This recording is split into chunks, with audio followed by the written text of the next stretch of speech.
Orúkọ mi ni Stephen Olúwarótìmí Yàyà Bàbá. A bí mi ní ìlú Ìdọ̀bà Arárọ̀mí ní nǹkan bí 50 ọdún ó lé méjì.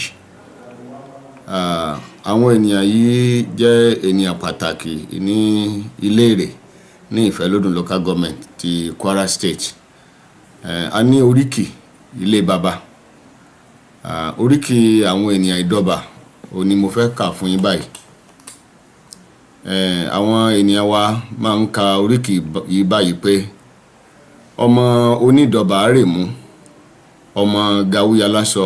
Ìmú jẹ́ odò kan pàtàkì tí ó ní orísun rẹ̀ láti Ìdọ̀bà orí òkè tí ó sì kọjá ní Ìkọ̀sìn dé Ìdẹ̀ra.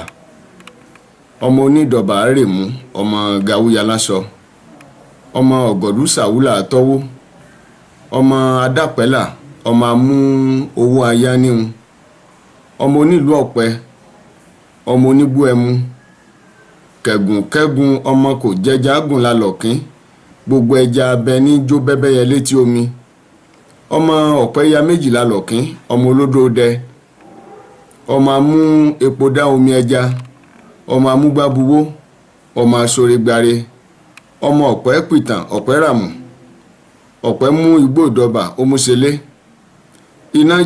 iná gòókè ojú bẹ̀dẹ̀, òrùngun tí ẹ̀ yọ bàbà, òṣùpá gòókè ó yọ òjé lọ́wọ́. Ṣàwúlósí, ọmọ olósí alágbígba, ìlú ṣe dídùn mi àgbègbè ẹ̀là.